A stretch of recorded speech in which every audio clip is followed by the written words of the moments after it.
Hey, welcome to developersindev.com, a community for young developers who wants to grow their tech career. I'm Jorge Ferreiro, software developer and host of developersindev.com. Thanks so much for watching the 360 interview with Alby Barber. As you know, this interview is called In Depth. We are gonna dive deep so much into Alby's profile. If you really like this type of video, consider donating for more free content like this one, as well as sign up for developersindev.com and get your account. That's all. Enjoy the video. So here we are now with Alby. So please, Alby, can you introduce to the audience like who you are, what are you doing? Cool, yeah, so I'm Alby Barber. I'm English, as you might tell. I'm actually a technical entrepreneur in residence, which is a lovely, meaningless title that nobody can quite grasp.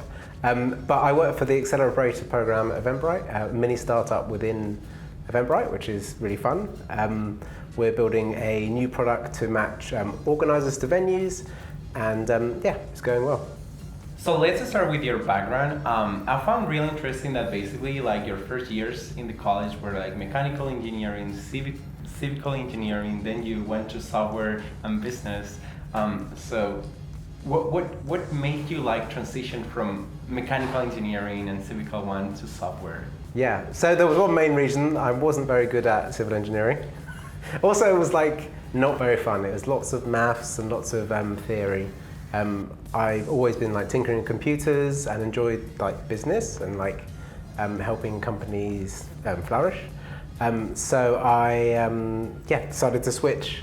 I actually changed universities as well and moved to Leeds Metropolitan University, and yeah, moved into computer science, and that was just like instantly super fun, and what I knew that was what I wanted to be doing. So what did you learn about yourself in those years that in the university? Yeah, so I learned, or in that transition period, I definitely learned that just do what you love. If you enjoy something, you normally can do well at it, or you can definitely do better than if you're not enjoying it. Just kind of to relax and just like go with what you're actually good at. Yeah, I really love the fact like do what you love, all those kind of motivational quotes. How do you find what you really love? Yeah, well, I don't know. I don't know. You kind of, once you find it, you know. But I know some people and they still haven't quite found what they like. They kind of, I see them edging towards there, but they haven't quite found it yet. I was just lucky to find it like early on in university, my first year. And no, I didn't like civil engineering. That I did like computers. So that's always a really good path. Like do something, know that doesn't work out, and then change. And yeah, just be happy to change. Maybe that's my advice. So it's really interesting because Alby has moved from London to San Francisco, New York. So I know like Lanier was acquired, but why did you decide to move? Like, remember that particular time where you took the decision? Why? Yeah, it was just opportunity, and I didn't know, and that was quite exciting. Like I didn't know what was going to happen, if it would work out. I never wanted to move to America. Like I've got friends and they wanted to move to America, like do the kind of, I don't know, drive trucks and eat barbecue. I don't know what they do in America, but I never wanted to really go. But it was just like such a good opportunity, and like joining Eventbrite's team in San Francisco was just amazing, so I couldn't turn that down. Mm-hmm. I feel like Americans and United Kingdom people, they may similar in some stuff, very different in others. What was the hardest part of integrating yourself into that way of working and mentality? Yeah, so I'd actually worked in New York for like 3 weeks before that with a previous company. And like lived here and did some stuff with them, which was fun. But it was a big shot moving properly forever, because everything's the same but different. They speak the same language but they use different words. Like I think if I was to move to like a South American country or something like that, a country where they're speaking completely different language, that might actually be slightly easier because you can say, okay, this is different. But America feels like the same, but it's not. Like the people are different, they have different words and different ways of interacting. And how did you overcome like that different ways of interacting? Because like to be honest, like there should be some cultural shocks or cultural differences there. Yeah. So how did you overcome with them? Maybe like if you have some examples. Yeah, I don't know. I'm gonna typecast people now, but I find people in New York are like very shouty and they're kind of like and people in California are like very calm and like kind of they say they're relaxed. Sometimes they're very stressed, but they seem relaxed. But they both get the same amount of work done. It's just like a different way of working. And in England, you're kind of more reserved and you kind of wait till everybody's finished talking before you raise your point and make sure it's like a valid point to raise. In America, they're kind of opposite to that. They're like, they just raise everything and it's great because all these ideas just come out and it's not like stifled, but it's just sometimes like, my first few meetings in San Francisco were like, what's going on? There's so many things going around. But you get into the groove eventually. Yeah, so how do you see yourself right now in US? Is a place that you would like to keep living for 20 years from now? Yeah, I would really like to live in America for definitely a very long time. I really like the entrepreneurial spirit. Everybody like tries a thing, does the thing, doesn't work out, they try another thing, they do another thing, and they're never like, oh, this might, in England everyone's like, oh, this might not work out, I won't do it. And very rarely they're like, I'm going to try this thing anyway. And in America, I'm going to do it. I'm just going to do it. And they do it. And then sometimes it works out and they make these amazing companies or products that everybody loves. Yeah, that's something that I really love, like that kind of brave spirit. Like, let's do it. And I see it's everyone as well. Like it's not just like business entrepreneurs. It's like everybody's like has this kind of ethos. Like that American dream is like a thing. Now you're living an American dream. I'm not sure. Yeah. So Lanyard was also like I think Lanyard was kind of like your starting point of like all your career in US basically. That's where it kind of exploded into moving around and doing different things. How was the transition from such a small company, such a small startup that Simon and her wife and Natalie, into like a medium-sized big company like Eventbrite back in the past? Yeah, well, Eventbrite was a lot smaller when I joined, but it was still like 300 people. Lanyard was, I think it was 5, 6 people. And also it was like a tiny space, about as big as this room. It wasn't like that big and it was cold. I had to like coat with gloves in the winter. And then you move to Eventbrite, San Francisco, like gloves. I moved to, Eventbrite, San Francisco, and it was just like, it was the old office now, but it was like amazing, like big open spaces and yoga rooms and smoothie rooms and ping pong tables. It was like living Silicon Valley. Yeah. Suddenly, you're like, wow. So the transition was good for you, or there was something like into that merging acquisition that didn't make you feel safe? Well, the only thing was I didn't know everybody, and I still don't know. I definitely don't know everyone now at Eventbrite, but I knew everybody. I knew what they did. I knew what they were working on. So I could have like a conversation with them, but like there's loads of people in Eventbrite I don't know, which is just the thing. But I had to like get over that. Yeah.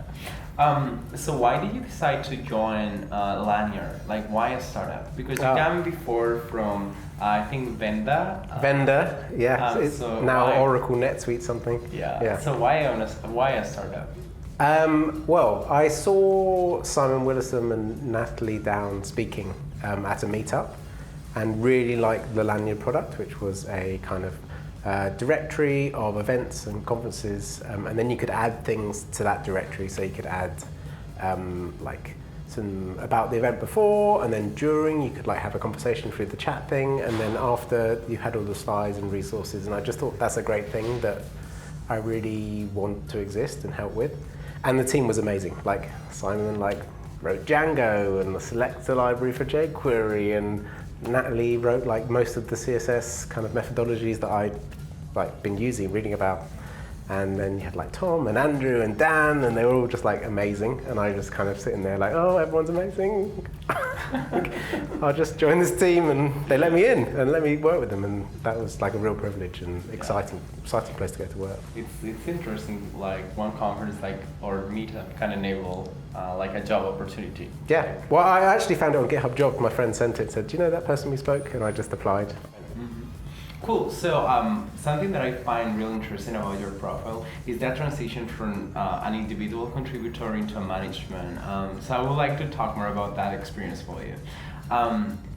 First of all, how could you define the role of a manager? Like, what an engineering manager does? What do they in do? your case? Well, I saw it as like two things mainly. Opportunity, giving people the opportunity to move around the business and kind of do the work that they best suits their skill set and what they want to be learning and doing.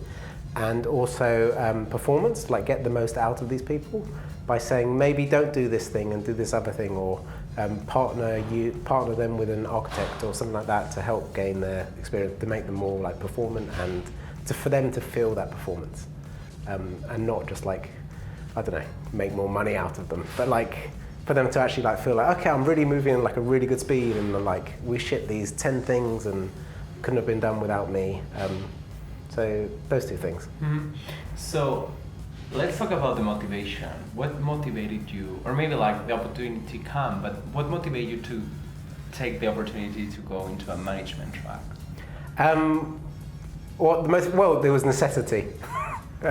So I built a framework at Eventbrite, like our design system, and that was really good, like React component library with some principles and design guidelines. That was going really well. It was kind of going too well. I integrated it into like 5 of our different products at the same time.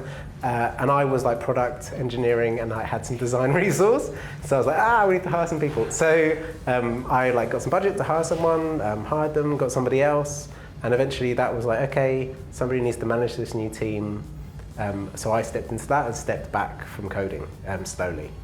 And then actually really enjoyed that. And then eventually had like 4 teams doing completely different things. And it kind of grew and grew and grew. And then I had this opportunity to be a technical entrepreneur and jumped into that. Was it hard, like, I can imagine like you're so into coding and you love that much. Was it hard to actually need to step back for that? Like basically saying, it's not about me now coding, it's about others coding. Yeah. Was it hard for you? Yeah, that's really hard. And I also have a problem with letting go of like code and systems, and like I know how I would write it, and letting people write it in a different way, I don't know where it's going to go. I still struggle with that, but have you like learned any technique or have you applied like some sort of tips to basically block yourself from telling the final decision? So let people make mistakes. You're there, you can be there as like a backstop, and no one's going to like delete the code base, and I don't know, it's not good, it's only code, you can always revert it. And if you're going to do pairing, like just they type and you say, like don't take over the keyboard and say, oh let me drive, you don't know what you're doing, and then take over that. I know like many of the things about management, you learn them by practicing and by doing. But to the same point where they told you, hey, you're gonna be a manager, how did you actually prepare yourself? Like, how did you start? Okay, day one, I'm a manager now. So I think, I don't know, it is all out there. So there are so many books, and I can give you some of them later in the comments.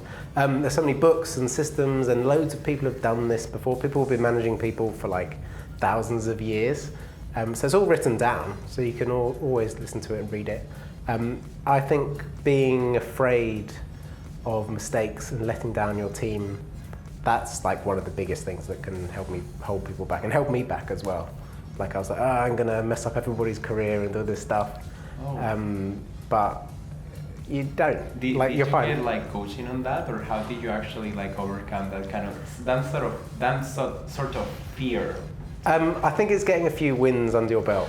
So like you're managing people and they're saying, oh, I'm actually enjoying this, and you're gaining their trust and helping them get to where they want to be. Maybe you push for a promotion for somebody and they get promoted and everyone's like, yeah, why aren't they promoted already? And they're like, yeah, that's really nice. It's really great because Juan Pablo Buritica, I interviewed him.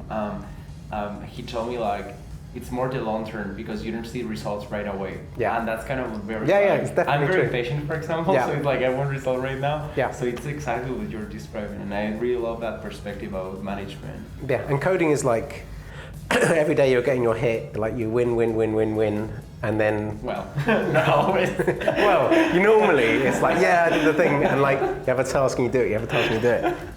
But management, you do a task, you don't know if it's good until like 6 months later, or you know it's the bad thing to do 6 months later. You mentioned about mistakes. We mentioned about fearness or fear. What were your biggest mistakes as a manager? So a few logistical things, like couldn't find a room to do somebody's one-to-one, but I knew something serious was going to come up, and then we're like talking, and then it gets like heated in the in a like not a public space, but like a space off to the public space, and you're just like, okay, I should have just done this in the like a private, because it's a private conversation. Just knowing those kind of basic things, I've done that a couple of times, or like doing a one-to-one when you're off on a walk and you go and do different things. Like you can go on a walk, but you make sure you have the same route and it's like planned, and it's not just like you're wandering around the shops, or wandering not around the shops, but wandering around the neighborhood. So something that I would like to know is like when you were managing people, where like that day life, how did it look like? Like how did you occupy your 8 hours or whatever of work? Yeah. So a lot of it is, so I mentioned opportunities, and it's finding opportunities for different people. So you have to build your network within the company, know what's going on, know who's working on what. Because it might be that somebody on your team is really talented and doing very well, but actually they need to be transferred to a different team because that's a better opportunity for them. And if you're not doing that as a manager, you just don't, you're letting your team down in a way, or letting the individuals down. So doing that, lots of meetings, lots of one-to-ones, lots of kind of planning future things. How do you want to expand your teams? Lots of recruiting, and just there are lots of things to do. They kind of go unseen, most of it. Have you ever encountered a situation when you were just working with a manager and that person was not like looking for opportunities and all that stuff? Yeah. And have you like sort of like overcome that? Well, you just leave that manager. Oh, You find somebody who will do that for you, because you obviously give them a chance. Like maybe they're going through a situation and they haven't got the time, but if they're not working as an advocate for you, then they're a bad manager, whoever they're a nice person or not. I've done that before, gone and found different opportunities myself and moved. I would like to know, you have been on both sides of the table. What do you think is key in order to build a very open, effective conversation or communication channel between the manager and the engineer? Like imagine right now, like you're an engineer, like how could you actually build that relationship? Well, for me, it all centers around trust. If you're a manager and you're leaning on, I'm the manager, I'll tell you what to do, it just never works. Or if you're like trying to trick people into doing work, like it doesn't work. You can't, and also you can't say, oh, could you do a favor for me? Like that's a bad management thing as well. Like they just need to trust that you're asking them to do this thing and it has a wider impact and purpose. So anything you can do to build trust, that can be like going axe throwing or playing darts, or I don't know, doing anything. Like get to know the person and understand them, actually listen to the person who's in front of you and you're managing and what they want to be doing with their life. So you have mentioned before about like how could you, as a manager, could you build that trust, offering the opportunities but not imposing them, and avoiding that sort of like verbal language about like, can you do me a favor? To not like overuse your authority. Now let's imagine like you're an engineer. How do you actually build that communication, build that trust on your manager? Yeah, I think it's key to that is being open with your manager, like having a dialogue and saying, these are the things that I really appreciate if you were doing, this is the things I appreciate if you didn't do. This is my communication style. I like talking through Slack. I don't particularly like emails, they scare me. Or I love one-to-one conversations, or I don't love one-to-one conversations. I like being praised in this particular way, so I like being praised by having baked goods, or I like a pat on the back, or an email to the whole company saying I was amazing. Like, also equally, some people hate that. And just like having that conversation and saying, okay, these are the things that I appreciate from a manager, and just telling them. And then you have that feedback, and then also saying to the manager, I didn't like you did this thing. Sure, because feedback from a manager is like gold, and if they're not taking that on, then that's good. Yeah. I like that. Now let's talk about more the technical entrepreneurship in residence, which is really cool. Yeah, so how would you describe that job, basically? It's like kind of like building a whole new startup from scratch. Yeah, or that's what it is. So I'm like the CTO. I have a business problem. I pick a stack that I want to build the thing in. So Eventbrite uses Python and MySQL and Django. I decided not to use any of that stuff. My thing uses JavaScript and Lambda functions, and it's great. And it's like super easy to deploy, and it's just amazing. So I get to choose all that stuff, which is like being a kid in a toy shop. He's like, oh, pick this thing. Oh, I need a database. Oh, use Postgres. It's just amazing. And then, turn it into a product and using it as making it a usable thing. And the part of this startup I'm working in within Eventbrite is we wanted to get things out as soon as possible.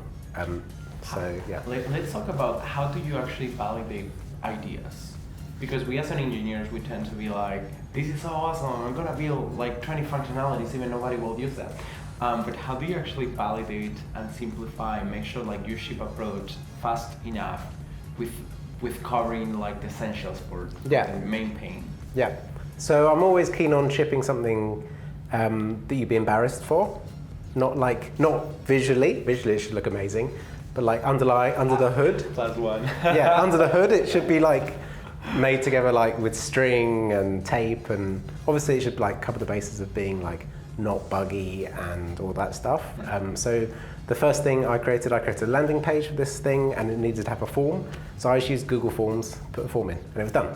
And then eventually moved that to a different thing, like we used React Forms and Formic, and moved it to that thing. Then it goes into a database, but like everything was like staged and stepped.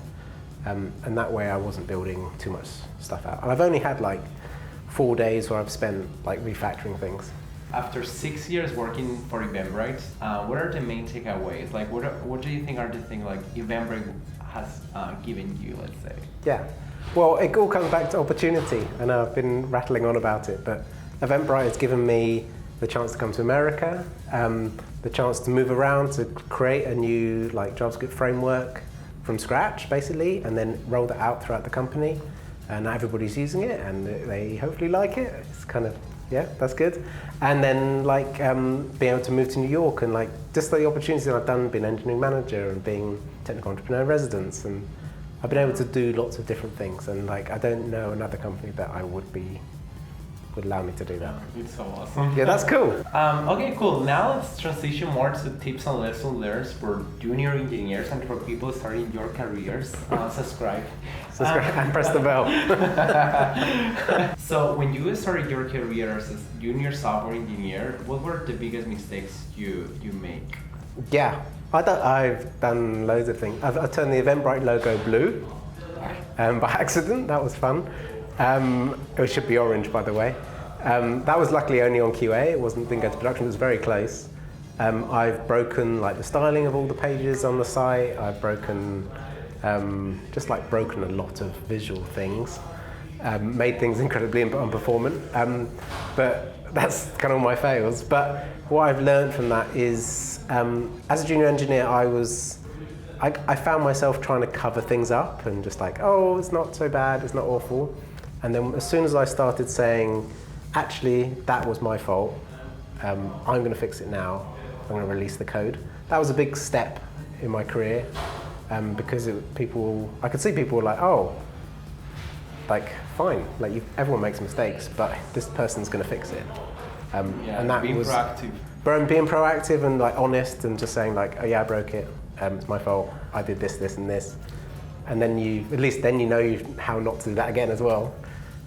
Which was just that was a big thing for me. And working with other people, what are the mistakes that you have seen people like making when they are collaborating, when they are working with others? So the main one I see again and again, I'll definitely see it again, is somebody is angry at someone, but they mention it to everybody else apart from that individual. So they mention it to their manager and they mention it to their colleagues. But really what you need is a frank conversation with that person and have that awkward conversation, because there might have actually been a reason why that person did that thing against you, or I don't know, you're building the same feature and they built their feature first and shipped it and then your code was redundant. Like, there might be actually a reason for that. So just talk to the person you're having the conflict with, because the other person doesn't even know they're in a conflict. I like that. I just feel like sometimes it's not that easy. Like sometimes, like especially if you don't have like that trust on the other person or that sort of like communication channel, it's not that easy. So maybe the question is, given that context, how do you tackle that situation? Well, not very helpfully, I would say just get over it and just talk to them. Like, they're a person, even if they're like the super architect and they're amazing, like just say, look, this thing you did upset me, or this thing had these consequences, because I can almost guarantee they didn't think about that, because most people are nice people and they want to like be a nice person, so it would normally go down well. And if it doesn't, then Next. they're the person. It's not you've got your thing out. I feel like in a manager track, earning trust of the people like you're managing is key. But I also feel like that's super important when you're in a team as an engineer as well. Yeah. So now let's step back and let's go back like 10 years ago Okay. or whatever. When you join a new engineering team, that a startup, a Lanyard, whatever, how did you integrate yourself? How did you earn their trust? So through the work as a junior engineer, I was like, okay, I'm just going to work hard, get the thing done, and do good work. You always know when you ship something and maybe the quality is poor, or you haven't quite understood this thing you've copy and pasted off Stack Overflow. Just don't do that. And just, I copy loads of stuff from Stack Overflow, but I understand what I've copied. And then just kind of go dissect it line by line. And even if you go to the senior engineer and say, what does this thing do? I copy and pasted it off Stack Overflow. They'd be like, oh, I copy and paste things too, and it does this. And you'll learn from that experience as well. Something that I always find super important is basically reflecting back on yourself and understand what are your blind spots, what are those things that you're not good at or you're missing out. Maybe you may feel, yeah, I'm a rockstar, I'm the genius here, and you ended up thinking, well, there's lots of areas. When you are coaching someone, or even like yourself, how do you retrospect in yourself? Like, how do you see what you're not good at? Or what you... It's always easier to do it with others and to just to find other people's blind spots. The way I do it is when I'm working with somebody and for myself is I think, okay, what am I good at? So say I'm good at attention to detail. So that might mean I'm not good at dealing when other people aren't good at attention to detail, and maybe that actually raises my internal temperature, and I what are you doing? So I think most of people's skills are also their blind spots. So looking at those first, and also it's nice because you're like, oh, I'm amazing at this, this, and this, and then you can be like, actually, this has a flip side to it. What is that? Cool. So basically, do you do a chart of the things that you're super good at? And then just write a list, or just have a conversation with other people, and other people might say, oh, I think you're good at this thing. Yeah, that's a good one. Yeah. So now imagine code reviews is kind of like a hot topic because it's so easy to mess around with the comments or with the message or how you say things, and especially for junior engineers, it could be so easy to destroy their not motivation, but kind of like self-esteem. The spirit, yeah. Yeah. So, what do you think like is key and important to make effective code reviews? So I like, if you have a lot of comments for somebody, either talking to them on Slack or talking to them face to face, because the worst thing is when you open a code review and you just have like pages and pages and pages of this thing, and they've just like all the same comment over and over again. Also with junior people, don't constantly raise once that they've missed semicolons or something. Don't raise it every single time you see it, because it gives them a chance to like find out, oh, I also missed it here, I also missed it here. If you're raising all these things, maybe offer your time to pair with them to explain how you would do it a different way or how one could do it another way. So I see two type of engineers, and this is like moving away from the lessons learned. I see two type of engineers, like the product one, which is like, I love to build stuff for people and to fix their problems, and those engineers that are more into, I only care about complex problems, no matter like if that brings value to anyone. Which type of engineer are you? Well, I'd say I'm a good engineer, which is the first one. I put the other people into bad engineers. You don't want, there's no point having these people who just like build amazing architectural, like white towers. Like you want people who are building the things that the customer needs. What's the point? How have you coached those people? Is that something that you can change their mindset, or is like a no, there's nothing we can do? Try not to hire those people to start with. That makes life easier. But you just have to make people aware that this is a problem and this needs to be worked on. Yeah. But actually, like in the hiring process, do you think like you're assessing if you're like a product engineer, or you're just assessing like, I give you this sort of problem, I see your mental process, I see an output. Like, do you really assess on what sort of engineer? Like, maybe the question could be, how do you know that? How do you know that? I think you know when because if the interview is like a pairing session where you're working together on the same problem, they give you an amazing technical answer to this problem, but it like goes far beyond the scope of what you actually need to be doing. Like it's thinking about 5 steps ahead when you should think a couple of heads a step ahead. You can normally work out, and also how they interact with you, and are they happy to not know the answer to a problem or like ask your help. Most people who are in like camp 2 they don't ask any help. They know the answer to everything, they've got an answer for everything. Normally it's very good and quite coherent, but it's not actually the question you asked. Let's talk more about like the interview process itself. What are your tips for those junior peoples that are starting to interview with other companies? Like, what have you learned, like being an interviewee and an interviewer? Yeah, I've given a lot more interviews than I've only done like 2 interviews ever. Wow. Which is like, so I'd say I like it when people like, if you were learning something, you make notes and then have a notebook, and then you can follow up in that following email saying, thank you very much for spending the time, I learned this thing and this thing. That's really nice as an interviewer. It normally gets down back to the interviewer, that's really good. Asking for help, if you don't know the answer to something, saying, I don't know this thing, could you explain it to me? Or say, oh, could you help me with this other thing?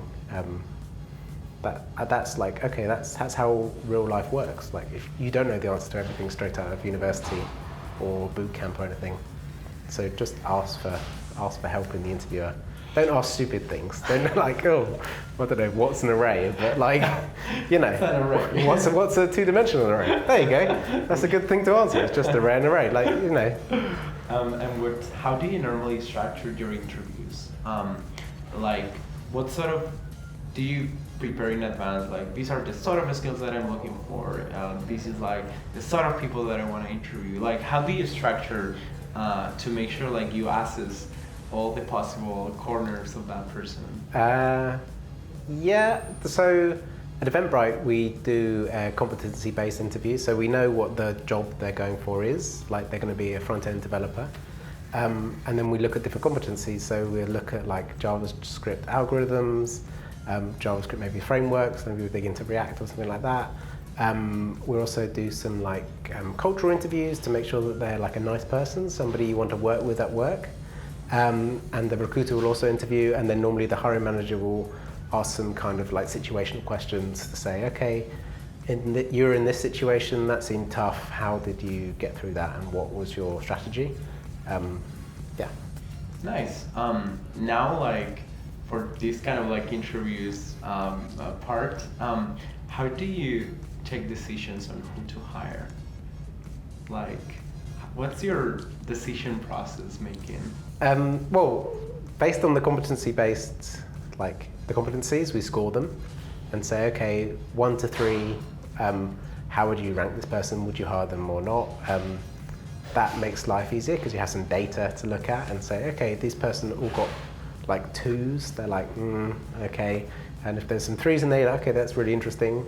And then with junior people, ultimately, I found it goes down to like your gut feel about that person. Have they got the potential and the passion to learn and be successful? Because if you don't feel that in a junior engineer, then I don't know. You don't really want to be working with them. That's great because like you're summarizing kind of like what you're looking at junior engineer, right? Which is basically passion and potential. Yeah. And potential comes with passion. Like if you're not passionate, you will not really. Well, you can have great potential, but you just like no passion to drive it. So this is the last question, and I would like you to give like a final message, like an advice or something that you want people to remember out of this conversation. Maybe I'd say like enjoy the work you do. Make sure you're enjoying your life, because your working life is like a lot of your like day-to-day time. So enjoy it, and make sure your manager and your leadership are working for you in your career, helping you with your career path, and like giving you every opportunity they possibly can. That's all. Lovely. Thank you. Hooray! Yay! That's the end of the interview with Alby Barber. Did you like it? Let us know your thoughts on social, Devs in Depth. If you liked this video, please consider donating so we can produce more content like this one, free for everybody. In 2 weeks, we are gonna have a very special interview with somebody from New York City as well. Who is that gonna be? We don't know yet. Well, we know, but it's a secret. So keep tuned for more video like this one, and thanks so much for your support. Ciao!